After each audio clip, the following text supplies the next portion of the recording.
Hello दोस्तों, कैसे हो आप लोग। आई थिंक सब बढ़िया होंगे, मस्त होंगे और गर्मी का बड़ी मजा ले रहे होंगे। चलिए गर्मी में सुनिए मजेदार कहानी और मजे लीजिए। और हाँ, जो जो सब्सक्राइब नहीं किए हैं सब्सक्राइब कर लीजिए। लकड़हारा और सुनहरी कुल्हाड़ी की कहानी। सालों पहले एक नगर में कुसुम नाम का एक लकड़हारा रहता था। वो रोज जंगल लकड़ी काटने के लिए जाता और उन्हें बेचकर जो कुछ पैसे मिलते उससे अपने लिए खाना खरीद लेता था। उसकी दिनचर्या सालों से ऐसी ही चल रही थी। एक दिन लकड़हारी जंगल में बहती एक नदी के बगल में लगे एक पेड़ की टहनियों को काटने के लिए उस पर चढ़ा। उस पेड़ की लकड़ी काटते काटते उस लकड़हारे की कुल्हाड़ी नीचे गिर गई। तेजी से लकड़हारा पेड़ से उतरा और अपनी कुल्हाड़ी को ढूंढने लगा। उसे लगा था कि नदी के आसपास उसकी उसकी कुल्हाड़ी गिरी होगी और ढूंढने पर मिल जाएगी। वास्तव में ऐसा कुछ हुआ नहीं, क्योंकि उसकी कुल्हाड़ी पेड़ से सीधा नीचे नदी में जा गिरी थी। वो नदी काफी गहरी और तेज बहाव वाली थी।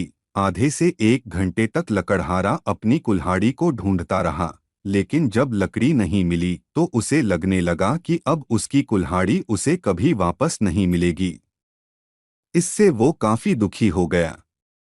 लकड़हारे को पता था कि उसके पास इतने पैसे भी नहीं हैं कि वो नई कुल्हाड़ी खरीद सके। अब वो अपनी स्थिति पर नदी किनारे बैठे बैठे रोने लगा। लकड़हारे की रोने की आवाज सुनकर वहां नदी देवता आ गए। उन्होंने लकड़हारे से पूछा, बेटा, क्या हो गया, तुम इतना क्यों रो रहे हो, कुछ खो दिया है क्या तुमने इस नदी में?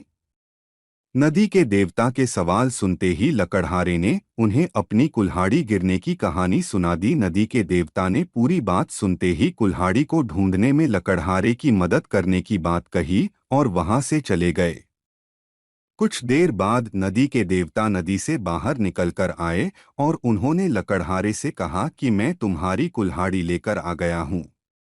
नदी के देवता की बातें सुनकर सुनकर लकड़हारे के चेहरे पर मुस्कान आ गई। तभी लकड़हारे ने देखा कि नदी के देवता ने अपने हाथों में सुनहरी रंग की कुल्हाड़ी ले रखी है। दुखी मन से लकड़हारे ने कहा, यह सुनहरी रंग की कुल्हाड़ी मेरी तो बिल्कुल भी नहीं है। यह सोने की कुल्हाड़ी जरूर किसी अमीर इंसान की रही होगी।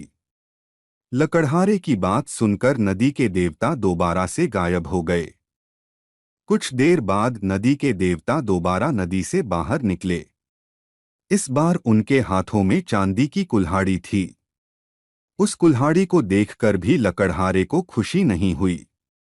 उसने कहा कि ये भी मेरी कुल्हाड़ी नहीं है। ये किसी दूसरे इंसान की कुल्हाड़ी होगी। आप उसी को ये कुल्हाड़ी दे दीजिएगा। मुझे तो अपनी ही कुल्हाड़ी ढूंढनी है। इस बार भी लकड़हारे की बात सुनकर नदी के देवता फिर वहां से चले गए। पानी में गए भगवान इस बार काफी देर बाद बाहर आए। अब देवता को देखते ही लकड़हारे के चेहरे पर बड़ी सी मुस्कान थी।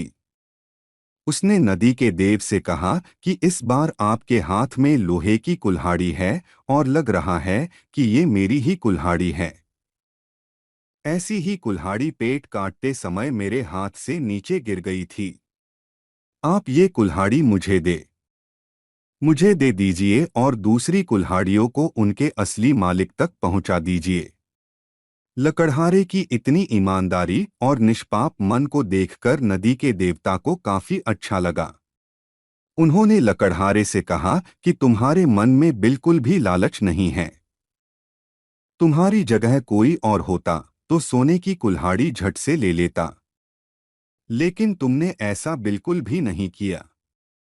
चांदी की कुल्हाड़ी को भी तुमने लेने से इनकार कर दिया। तुम्हें सिर्फ अपनी लोहे की ही कुल्हाड़ी चाहिए थी। तुम्हारे इतने पवित्र और सच्चे मन से मैं काफी प्रभावित हूँ। मैं तुम्हें उपहार में सोने और चांदी दोनों की ही कुल्हाड़ी देना चाहता हूँ। तुम अपनी लोहे की कुल्हाड़ी के साथ इन्हें भी अपने पास अपनी ईमानदारी के तोहफे के तौर पर रख लो। कहानी से सीख, ईमानदारी से बड़ी दौलत इस दुनिया में कुछ नहीं है। अच्छे ईमान वाले इंसान की चारों तरफ प्रशंसा होती है। कहानी कैसे लगी मेरे प्यारे दोस्तों? अच्छी लगी तो लाइक, शेयर और सब्सक्राइब ज़रूर से ज़रूर कर ले, ताकि ऐसे मज़ेदार कहानी सुनते रहिए। और अपने दोस्तों यारों के व्हाट्सएप और टेलीग्राम में शेयर कर दीजिए, ताकि कहानी पहुँचे सबके पास जल्दी।